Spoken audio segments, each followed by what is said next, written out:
Remember, remember the 5th of November, the gunpowder, treason, and plot.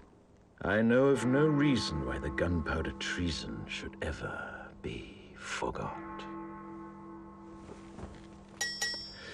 First, the overture. Yes, the strings. Listen carefully, can you hear it? Now the brass. I can hear it.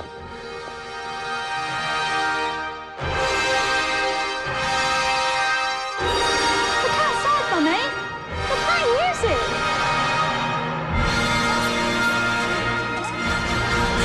How did you do that? Wait, here comes the crescendo.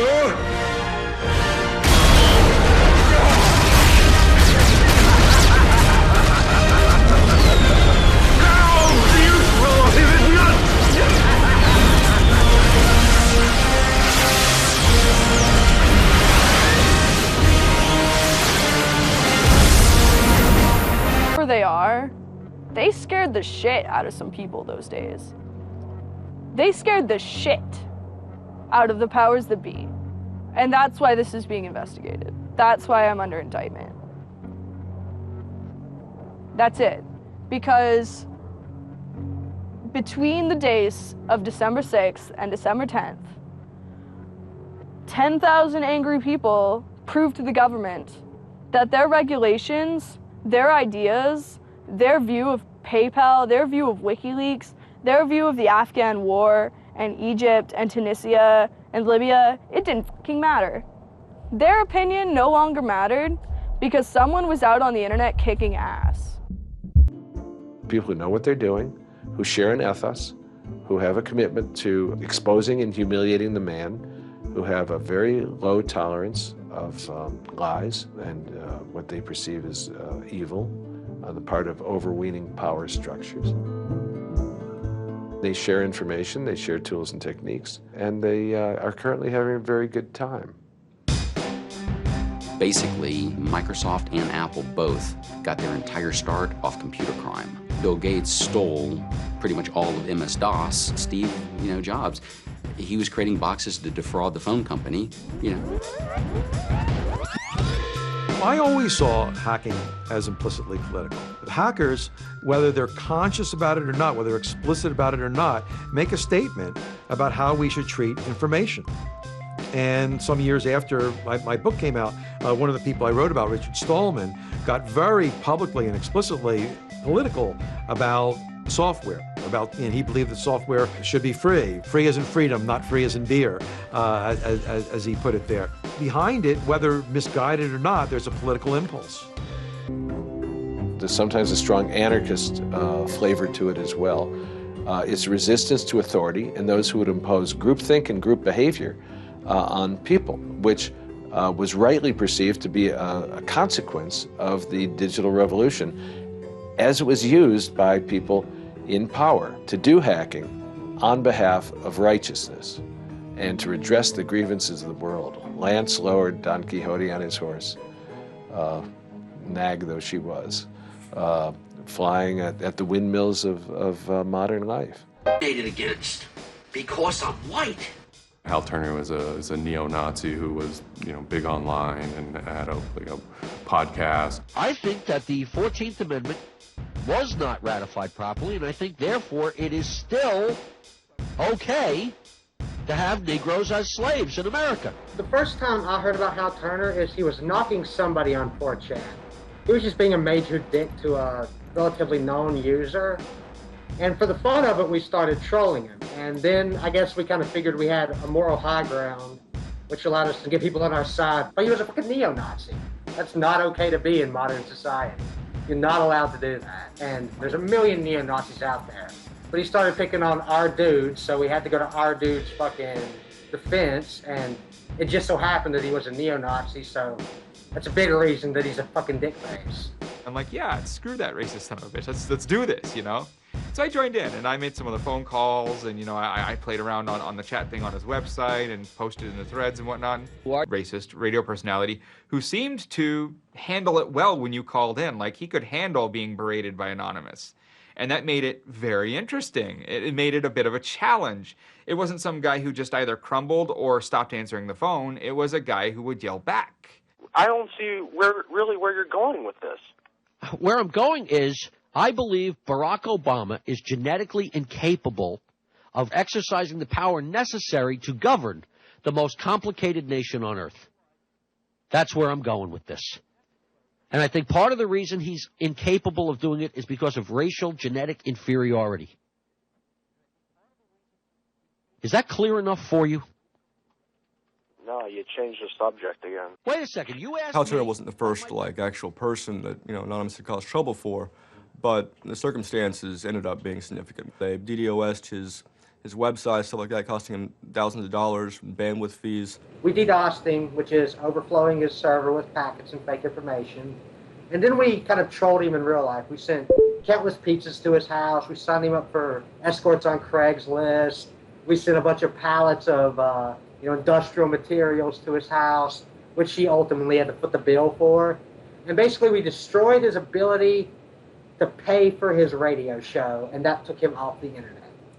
And then they ended up getting some real hackers to help them out. This wasn't sort of pranks. They actually were able to get into Hal Turner's private servers and his mail servers and find some interesting emails that he was serving as an FBI informant, which, if you're a right-wing neo-Nazi, is not a good thing to be. And obviously him being an FBI informant and also his reaction, his sort of douchebaggy reaction to the raids, damaged his credibility within the white nationalist scene, which is a shame. Hal Turner's gone. He's been prosecuted by the feds for threatening judges. It wasn't supposed to be different, but it ended up being different. People who observe Anonymous see this group called Anonymous going after this white nationalist and say, oh, hey, look, Anonymous must be some kind of activist organization. So by virtue of those people joining Anonymous, Anonymous becomes more of an activist organization. What follows is a period of confusion and anger in which, the original Anonymous people, the sort who want to keep Anonymous as this nihilist little, ridiculous group, are upset that now, that the most terrible thing on the internet is now becoming a force for good all of a sudden. And followed instructions and stood up for what you believe in, so to speak. You made your say in the world, and hopefully it turns out better for it. And one of the guys said, we need to make a video. We have to make a video. Hello, leaders of Scientology. We are Anonymous. When the video came out on January 21st, that was one of the first times that Anonymous, as a culture, started referring to itself as Anonymous as a movement and declared that it was going to take down and destroy the Church of Scientology. That video probably changed everything. Knowledge is free. We are Anonymous. We are Legion. We do not forgive. We do not forget. Expect us. It basically looked like if a computer was going to tell you that he was going to beat the shit out of you, this is what it would look like. That one video, you really galvanized that moment of innovation. That's exactly with that video, internet activism, as it's known today, was born. What the video was saying was, it's over. You're not going to be able to follow people back to their house anymore with impunity. You're not going to be able to just issue a cease and desist letter to any reporter who wants to write some shit about you that you don't like. That's done with. Every time you do that, Anonymous is going to hit you harder. So we made a video named Call to Arms that said, we're going to the streets. Every major city of the world has a Scientology building. Be very wary of the 10th of February. Anonymous invites you to join us in an act of solidarity. Anonymous invites you to take up the banner of free speech, of human rights, of family and freedom. Join us in protest outside of Scientology centers worldwide. And you just see this consensus forming that it's going to happen. So we made the third video, the Code of Conduct. Don't bring weapons. Dress accordingly. Cover your faces, because they will try and find out who you are and screw with your life. Rule number 17. Cover your face. This will prevent your identification from videos taken by hostiles. Scientology has a history of harassing, stalking, and just generally doing horrible things to its critics. So people needed a way to hide their identities. A lot of people had very legitimate fears. They don't want to be followed home. They don't want to be stalked. They don't want to put their families and themselves in danger. Everyone was going, well, we're going to wear a mask. What's the only fucking mask that we all already know or have a joke about? And it's the Guy Fawkes mask. You see the movie V for Vendetta, the ending scene where everyone's wearing the Guy Fawkes mask. That is very reminiscent of what Anonymous thinks Anonymous is. It is our task to find secret abusive plans and expose them where they can be opposed before they are implemented. The interesting thing about someone like Assange is that he actually also sprang from, a hacker culture. It's a mentality of spreading information. Julian was Mendax. He was the greatest hacker that ever walked the face of the earth when I was a kid. I mean, they rumored he could move satellites around in space by hacking into NASA. Maybe it never happened, but I mean, it was a myth that kept young kids like me wanting to plug a computer into a modem and see if I can move some satellites around. WikiLeaks is an instantiation of the hacker ethos. Truth wants to be free, and we want to liberate it. Which were understood in private and may have been not even talked about explicitly. Suddenly they're out there in the cold light of day, and it's going to make some governments and some individuals very uncomfortable. He was showing the world a glimpse of how, the powerful elite actually work. At least to some extent. I mean, these are fairly low-level diplomats sending messages back and forth, but it's a side of government you hardly ever see, and it's pretty eye-opening. And once it's out, it's out. I think information wants to be free. Let's look at it. Let's analyze it. It's important that we know such stuff. It's important that we know what our governments do, and if they don't tell us, then somebody has to. Right. I remember that somehow burned into my brain that first Twitter was flooded and suddenly everything was quiet. That's the kind of thing that could start riots. I think when Mubarak did what he did, I think it really upset people here as well as in the Middle East. I put myself in their place, and I found myself in a desert of nothingness because he just wiped out everything that my world incorporated. That just showed me and everybody else that the same thing can happen at any time, at anywhere, in any government. Anonymous and the people on the internet stood up and said, go fuck yourself. You want to shut down their internet? Fine. The people on the internet will show them how to turn it back on. A lot of my friends helped with encryption, helped people on the ground in those countries validate SSL keys and certificates, and really showed them how to subvert their government and become free. And then Telecomics started to tweet connections to the internet, dial-up connections. In Egypt, the care package we put together included some kind of our comms information, the ham radio and dial modem details. In total, we helped coordinate and run about 500 dial-up modem lines.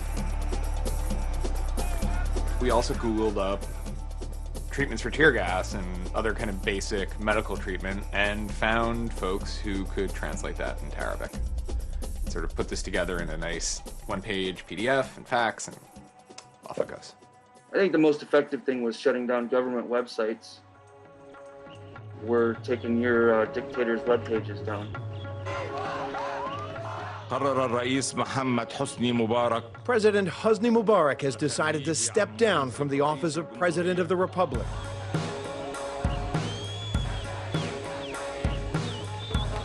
When Mubarak left, it was a hell yeah moment.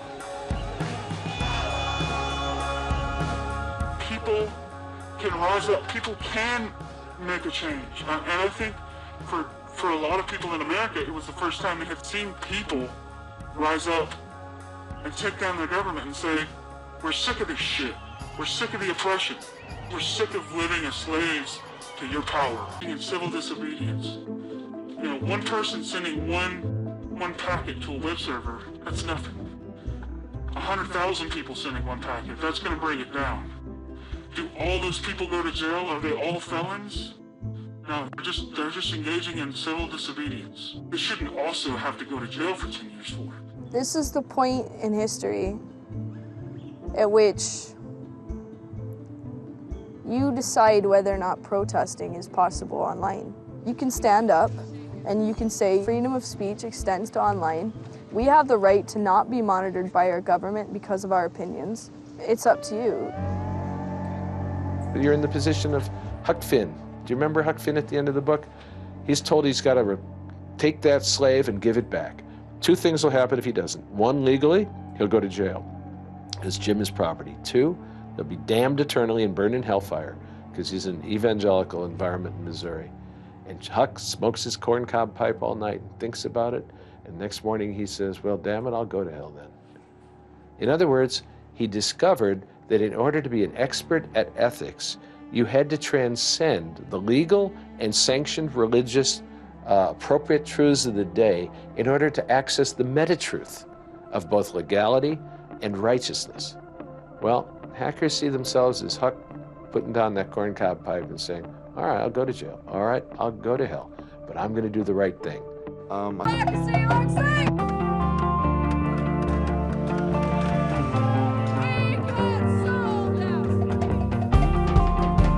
I don't think this whole issue is a technical hacking thing. This is more about human philosophy and psychology. What's motivating us? Why is there so much unrest or disenfranchisement or anger that would lead people to want to take matters into their own hands and join these? Whether you think it's bad or not is irrelevant. It's not going away. I have stood upon the mountaintop known as Anonymous and looked down on a world inflamed with revolution.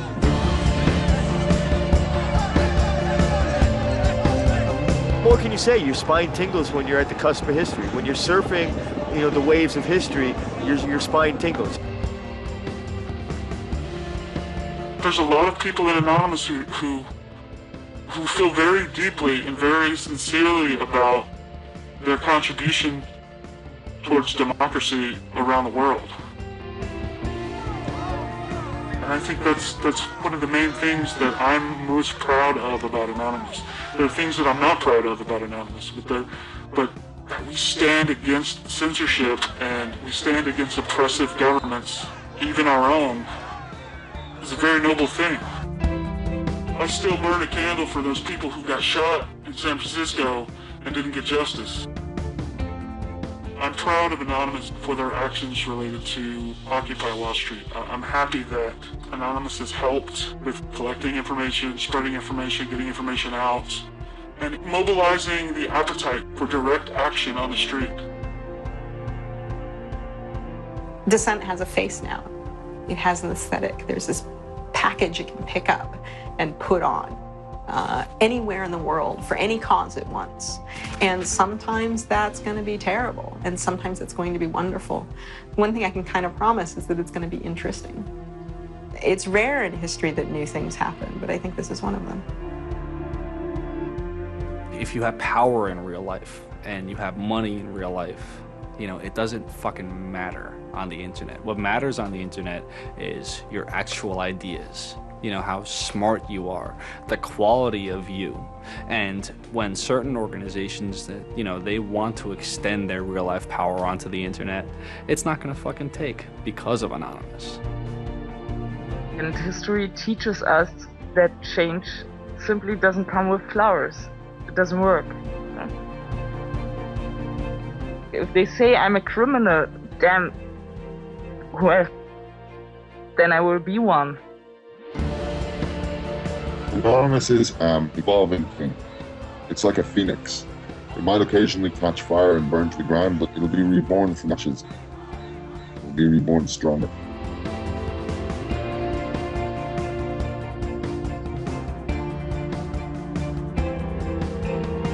I don't care if you're a Democrat or a Republican or an independent, or if you like Ron Paul, or if you worship pigeons or Scientology, or if you're Catholic or atheist or Methodist. I don't care about that. Your opinion matters. I don't care if I disagree with it. I don't care if I hate your guts. Your opinion matters.